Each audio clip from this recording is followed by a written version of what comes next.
lakukan dulu. Ibunya dulu contohkan, makan sehat, termasuk olahraga juga.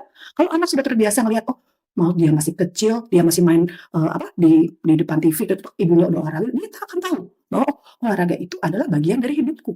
Jadi nanti begitu anak udah ngerti, ya aku akan lakukan itu. Karena itu bagian dari hidupku, bukan sesuatu yang dipaksakan.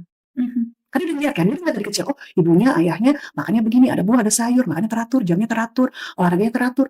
Dia akan terbentuk seperti itu. Ya kan, contohin dulu. Lihat anaknya jadi ngeliat, oh ini tuh sesuatu yang wajar dilakukan, bukan sesuatu yang wajib. Kadang kan wajib itu jadi merasa apa ya, kayak pressure. Nah, kalau kita butuh makan, kita butuh olahraga, ya kita akan melakukannya. Iya, Contohin dulu. Jadi merubah pola hidup semakin sehat tuh manfaatnya buat kita dan keluarga kita juga ya. Betul. Dan makin habitnya dibentuk sejak dini, anak itu akan terbentuk. Nggak susah. Dibanding dia udah terjadi wataknya seperti itu, baru kita ubah lebih sulit. Gitu.